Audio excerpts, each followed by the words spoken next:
The three human ships floated silently in the darkness of space, their lights twinkling like stars against their dark hulls. The exploration vessels, Unity, Pioneer, and Discovery, had ventured farther than any human ships before, mapping the unknown regions beyond known space. None of their crews expected to make history that day.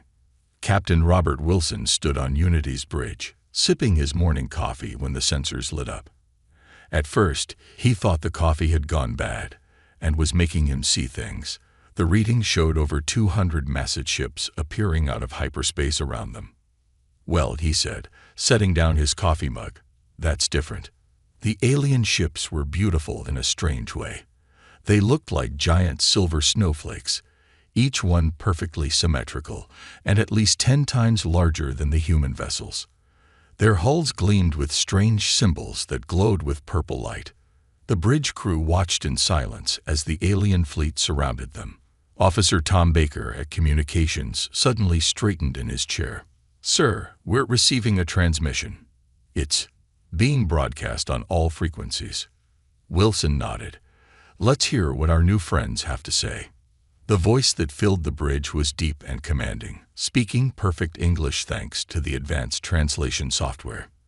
"Attention, primitive vessels.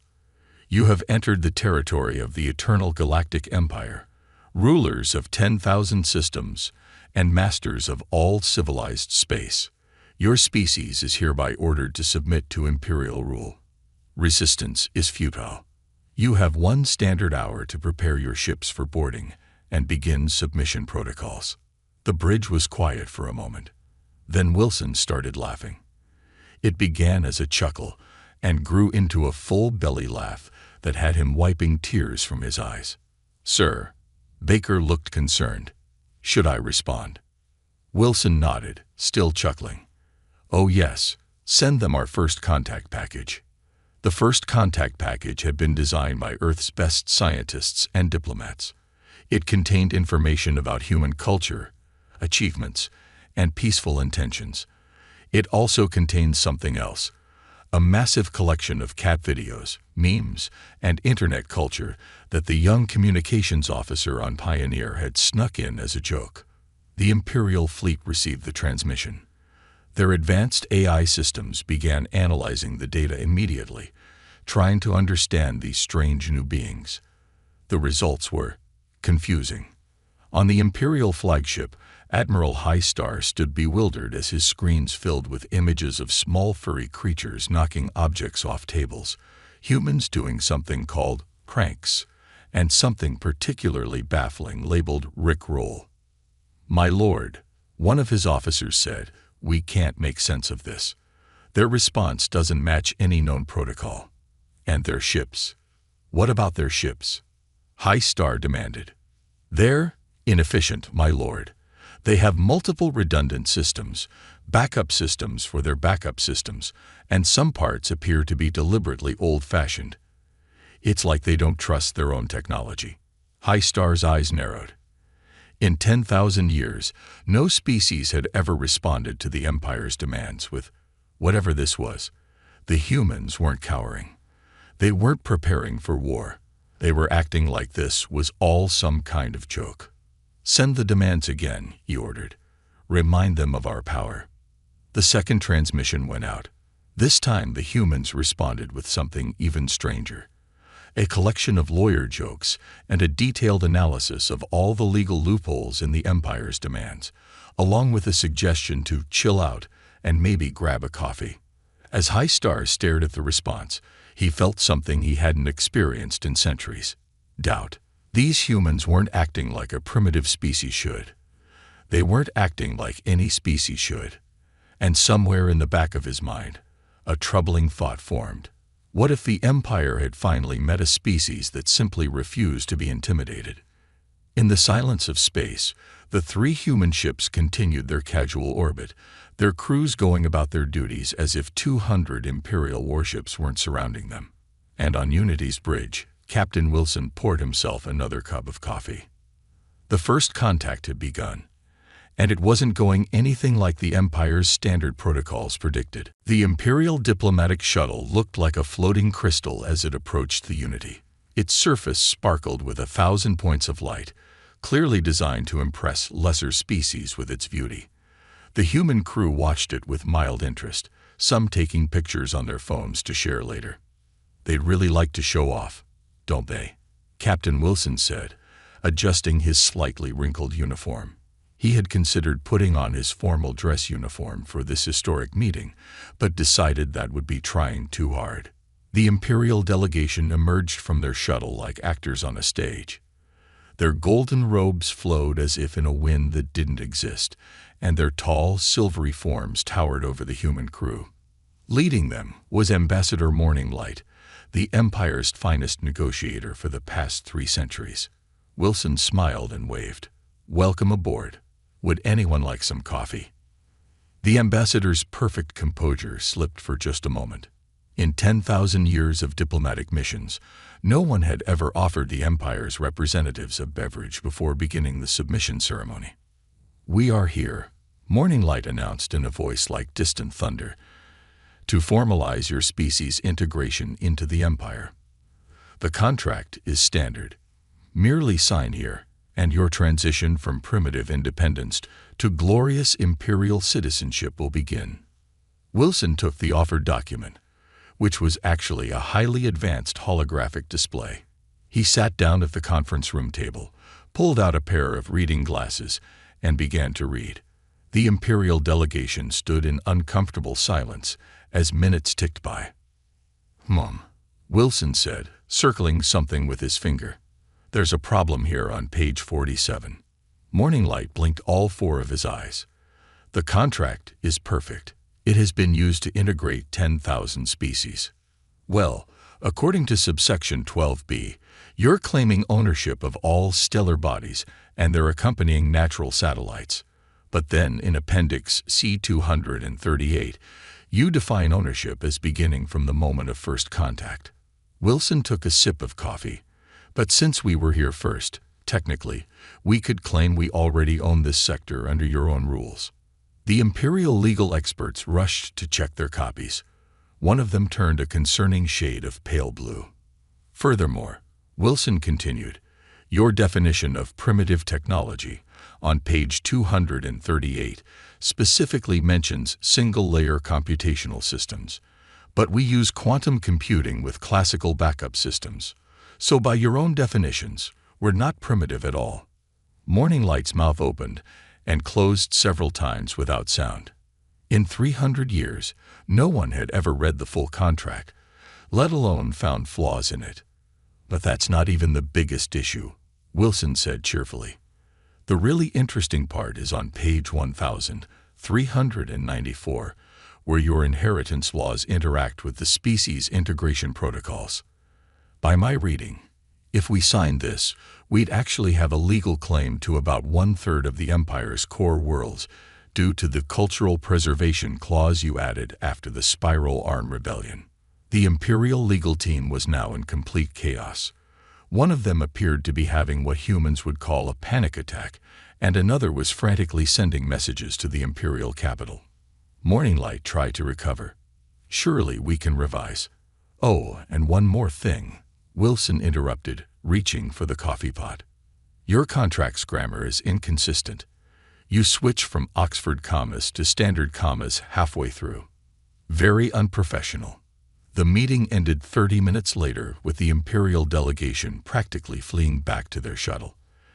As they departed, Wilson handed them a parting gift, a book titled Contract Law for Beginners, and a thumb drive containing what he called some fun cat videos to lighten the mood.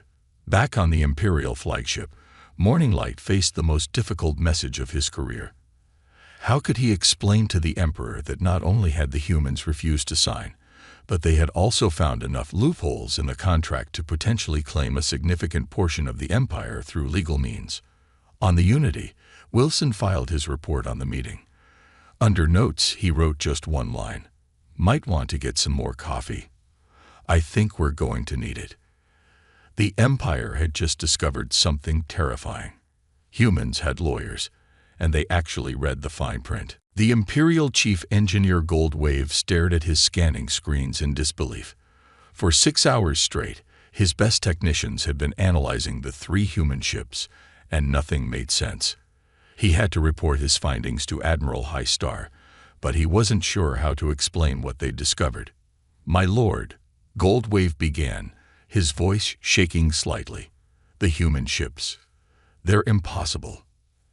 Admiral High Star turned from his command window. "Explain." "Their main computer systems use quantum processing, but they've backed everything up with what appears to be mechanical computers. They have fusion drives, but also maintain solar sails. Their life support is fully automated, but can be controlled manually. It's like they deliberately made everything twice as complicated as it needs to be." The Admiral frowned. "Show me." The main screen filled with diagrams of the human vessels. Goldwave pointed to different sections, becoming more animated as he spoke. "Look here. They have digital navigation systems, but also keep paper star charts. Their communications array includes quantum entanglement technology, but they've also maintained old radio systems. They even have a mechanical clock in their engine room. Perhaps they don't trust their advanced systems," High Star suggested.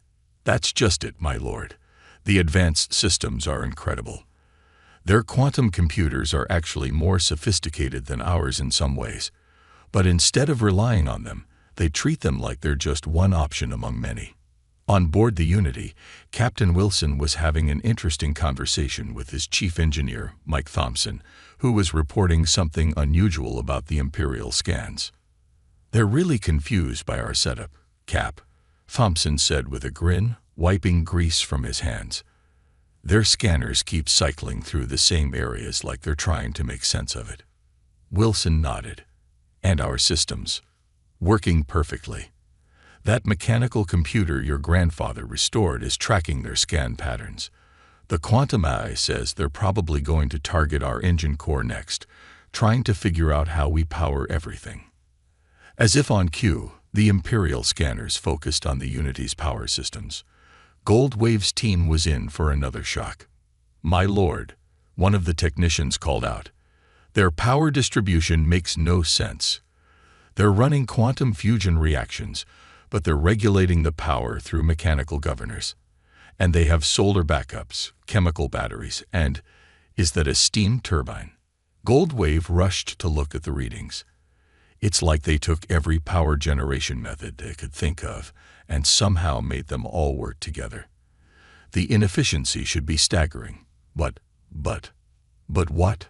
High Star demanded. "But it's not inefficient at all. Somehow, all these redundant systems actually make their ships more efficient than ours. They use less fuel, create less waste, and can operate in conditions that would disable our vessels." The Admiral stared at the diagrams, a cold feeling growing in his stomach. The Empire had always assumed that technology progressed in a straight line, from primitive to advanced. But these humans hadn't followed that path. Instead of abandoning old technology when they developed new solutions, they had kept everything, refined everything, made everything work together. On the Unity, Thompson was showing Wilson something interesting on a mechanical gauge. "See that, Cap? Their scans are actually helping us calibrate our systems better. The quantum AI is learning from their scanning patterns, and the mechanical backups are picking up tiny vibrations we hadn't noticed before." Wilson smiled. "So their scans are actually making our ships work better?" "Yep. Never thought I'd say this, but these Empire folks are pretty helpful. In a completely unintentional way, of course." Back on the Imperial flagship, Goldwave made his final report. "Admiral, I believe we have severely underestimated these humans. Their technology isn't primitive or advanced. It's both, and neither, and somehow more than the sum of its parts. They've taken every path at once and made it work." High Star looked out at the 3 human ships, which seemed somehow more threatening now. The Empire had spent 10,000 years perfecting their technology, making it more advanced, more streamlined, more perfect. The humans, it seemed, had other ideas about progress, and for the first time in centuries, the Empire faced something they didn't understand at all. Admiral High Star had reached his limit. 2 days of dealing with these humans had led to nothing but embarrassment for the Empire. First, the diplomatic failure, then the confusion over their technology. It was time to remind these upstarts of the Empire's true power. "Prepare the planet Cracker Beam," he commanded. "Target the empty space near their ships. Let's show them what real power looks like." The Imperial flagship's front section began to glow with purple energy. The planet Cracker was the Empire's ultimate weapon, a beam so powerful it could split a world in half. Even a warning shot would show these humans their place. On the Unity's bridge, Officer Tom Baker watched his sensors light up. "Captain, they're charging some kind of weapon," he reported. "Energy readings are, well, they're really big." Captain Wilson nodded calmly. "Looks like they want to show off. Lieutenant Rogers, is the shield array ready?" "Yes, sir," Rogers replied from her station. "All 15 layers, including the experimental ones. The quantum AI says their weapon is powerful but pretty straightforward. No real surprises in the energy pattern." Wilson took a sip from his ever-present coffee mug. "Well then, let's give them a surprise of our own. Execute Defense Pattern Rainbow." The crew tried to hide their grins as they worked. Defense Pattern Rainbow wasn't exactly a standard military procedure. In fact, Wilson had come up with it during a particularly boring training exercise, mostly as a joke. The Imperial beam fired, a massive purple lance of energy that could tear planets apart. The Empire's crew watched confidently, expecting the humans to panic at this display of power. Instead, something impossible happened. As the beam approached the human ships, their shields activated in a peculiar sequence. The beam hit the first layer and split slightly. Then the second layer, splitting further.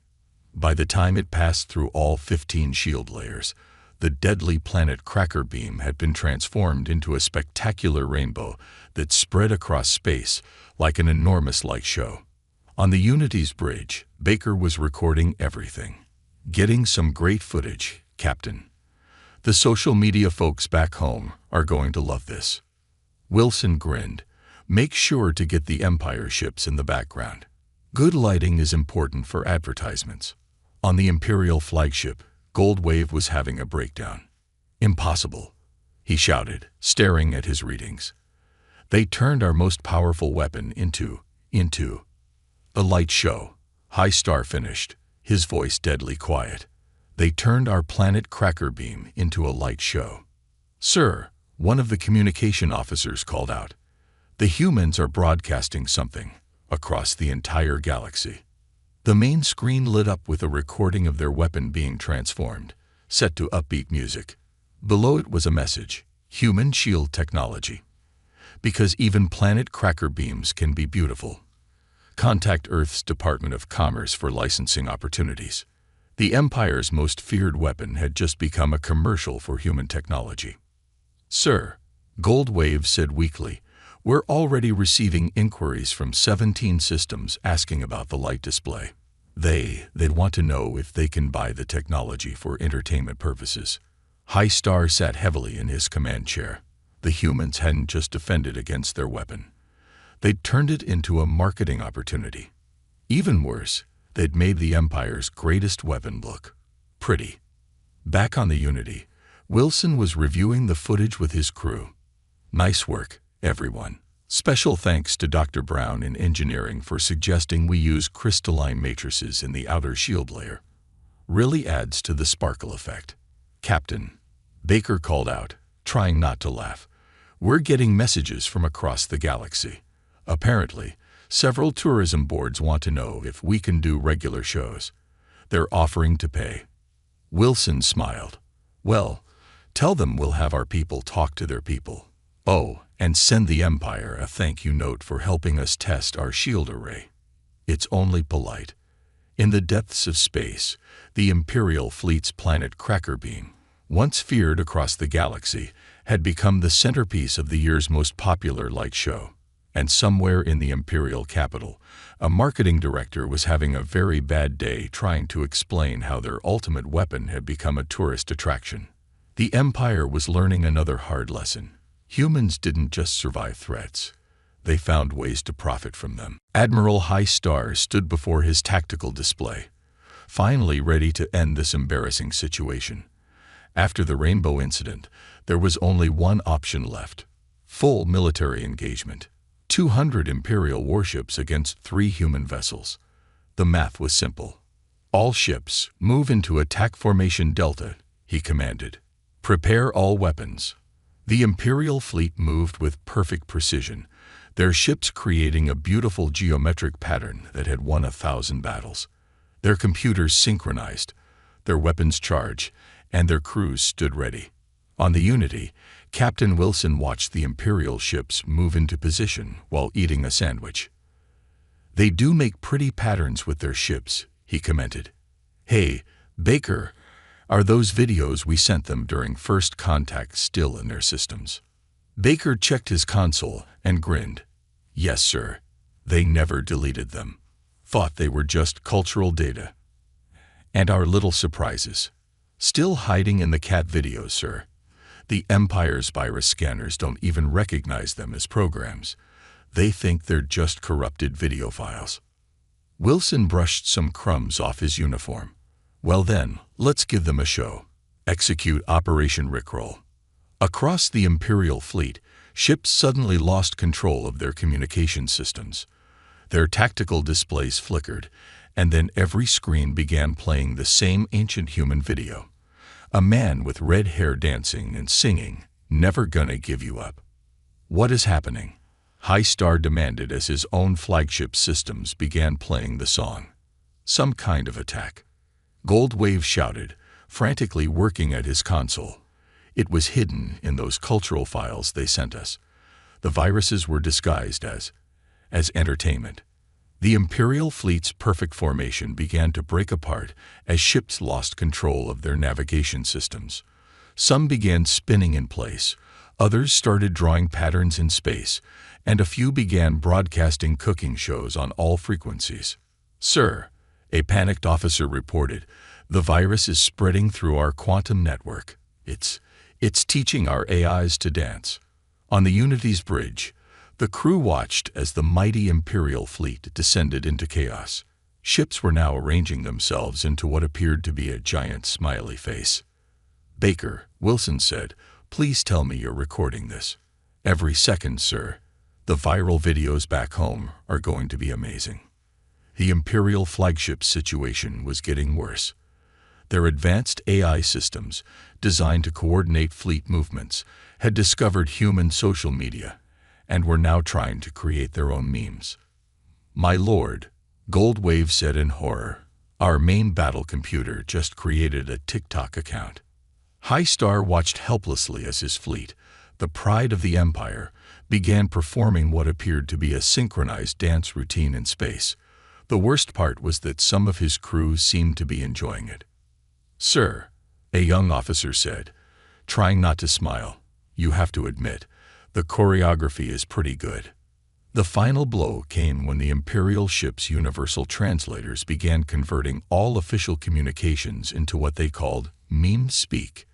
High Star's command for an emergency retreat came out as, "8, Ima head out." On the Unity, Wilson finished his sandwich and stood up. "Well, looks like Operation Rickroll was a success. Baker, send them the message." The Imperial fleet, still struggling with their dancing AIs and meme-speaking computers, received a simple text transmission. "Thanks for the dance party. Remember, if you'd read the terms and conditions in those cat videos, you'd have known this was coming. P.S. Your ships look great doing the Macarena." As the Imperial ships tried to restore their systems, they made another discovery. Every attempt to purge the human viruses just made their computers play different classic songs. Some crews reportedly gave up and started having dance parties on their bridge. High Star sat in his command chair, watching his fleet perform elaborate dance moves in space, and realized something terrible. The humans hadn't just defeated them. They'd turned the most powerful fleet in the galaxy into an entertainment channel. And somewhere in the depths of space, 3 human ships floated peacefully, their crews adding music tracks to the videos they were about to send back to Earth. The battle that wasn't had just become the galaxy's most popular viral video. 1 week after the battle that wasn't, Admiral Highstar faced an even bigger problem than dancing starships. The virus that had infected his fleet's computers had done more than just make them play music. It had given the crew access to something far more dangerous: human entertainment. "My lord," his second-in-command reported, looking nervous, "we have a situation in the lower decks." "What now?" Highstar asked, dreading the answer. "The crew, they're having what they call a movie night. They're watching something called Star Wars. And, sir, they're cheering for the rebels." Across the Imperial fleet, similar scenes were playing out. Crews who had served the Empire loyally for decades were now binge-watching human shows, sharing memes, and asking dangerous questions like, "Why don't we get vacation days?" And "What's democracy?" On the engineering deck of the Imperial flagship, Goldwave discovered his entire team watching a human documentary about labor unions during their maintenance shift. "What is the meaning of this?" he demanded. One of the engineers looked up. "Did you know that humans only work 8 hours a day? And they get something called weekends." In the medical bay, the chief doctor found her staff discussing something called universal health care. In the kitchens, cooks were trying to make something called pizza. Even the ship's AI had developed an addiction to human soap operas and kept asking for relationship advice.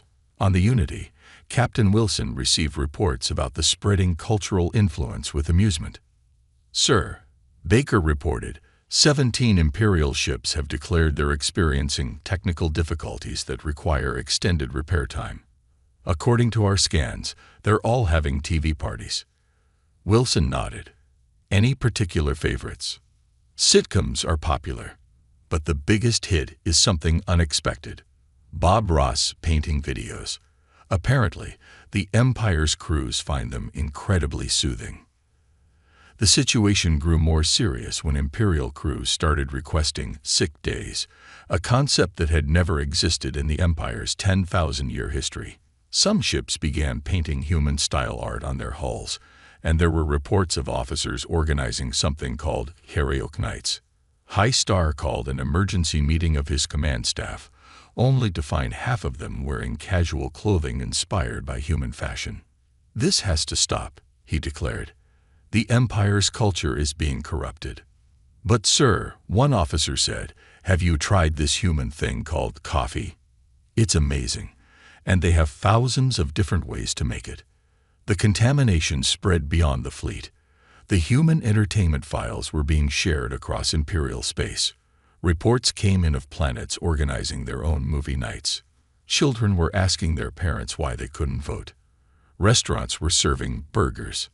Even more alarming, Imperial citizens were starting to make their own memes about the Empire's rigid structure. The Imperial Palace was flooded with messages asking why the Emperor never took selfies with his people. Back on the Unity, Wilson received a message that made him laugh out loud. "What is it, sir?" Baker asked. "The Empire's Central Entertainment Board just offered us a trade deal. They want to buy the rights to our entire media library. Apparently, demand is too high to ignore. The Empire's mighty cultural defenses, built up over 10,000 years, were crumbling in the face of cat videos and cooking shows. Their rigid society was being transformed by the simple idea that life could be fun." In his quarters, Admiral Highstar watched in secret as he finished the last episode of a human series about a small public office in a place called Pawnee, Indiana. He would never admit it, but he was starting to understand why his crews found human entertainment so addictive. As he prepared to start another episode, his computer informed him that his ship's AI had just started a social media account and was becoming an influencer. The Empire had won countless military victories, but they had never prepared for an invasion like this. Not by weapons or armies, but by ideas, entertainment, and the simple human notion that people deserve to be happy. And somewhere in the depths of space, 3 human ships continued their mission, leaving behind a trail of cultural revolution that would change the galaxy forever. 2 weeks after first contact, the Emperor himself demanded a report on the human situation. Admiral High Star stood before the holographic projection of the Imperial throne, trying to explain how 3 human ships had turned his fleet into a floating entertainment center. "Most Divine Emperor," High Star began, "I regret to inform you that the situation has become complicated." The Emperor leaned forward on his golden throne. "Complicated? How can 3 primitive ships make anything complicated?" Before High Star could answer, the Emperor's own hologram flickered and started playing a human cat video. In the background, Imperial technicians could be heard frantically trying to fix the contaminated communication system. "That," High Star said, "it's how." Across the Empire, change was spreading faster than anyone could control. Imperial citizens were organizing their own governments at local levels. They called them town councils, an idea they got from human movies. Planets were demanding elections. Children were asking to go to schools that taught creativity instead of just obedience. On the Unity, Captain Wilson received an urgent message from Earth's government. "Sir," Baker reported, trying not to laugh, "the Empire's entertainment division just offered to buy the entire Netflix catalog for 1,000 planets worth of resources." Wilson raised an eyebrow. "Just Netflix? What about Disney Plus?" "They're saving that for a second offer." Apparently, their market research shows that Imperial citizens really want to watch something called The Mandalorian. The Empire's problems grew worse when their own media creators started making human-style content. Someone had created an Imperial version of social media, and now citizens across the galaxy were sharing their opinions freely for the first time in 10,000 years. The final blow came when the Imperial Palace's AI system started a streaming channel called Emperor's Daily Life without permission. It became the most-watched show in Imperial history. In an emergency meeting, the Emperor faced his council. "How do we stop this?" he demanded. One advisor cleared his throat. "Divine Emperor, perhaps we don't stop it."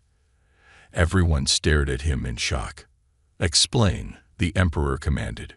"Well, our productivity is actually up 40% since we introduced weekends. Crime is down because people are too busy watching shows. And the new pizza parlors are generating more tax revenue than our traditional food dispensaries." The Emperor sat in silence, considering this. Finally, he spoke. "Bring me these humans. It's time we talked." On the Unity, Wilson received the Emperor's invitation. It came in the form of a meeting request with a funny cat gif attached.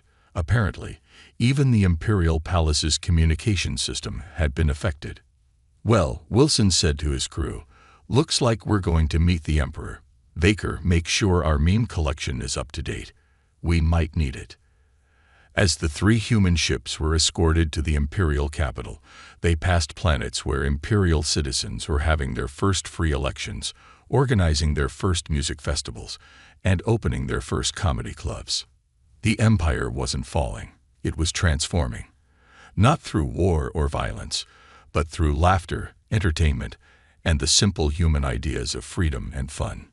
In his throne room, the Emperor watched a human documentary about democracy while waiting for Wilson to arrive. He would never admit it, but he had binged the entire series about Earth's political systems in one night. "Perhaps," he said to himself, "it's time for the Empire to try something new." And so, the greatest revolution in Imperial history was completed without a single shot being fired. The Empire that had ruled through fear for 10,000 years was defeated by cat videos, streaming services, and the idea that life could be more than just following orders. On the Unity's bridge, Wilson looked at the Imperial capital through his viewport and smiled. "You know what the funny thing is?" he said to his crew.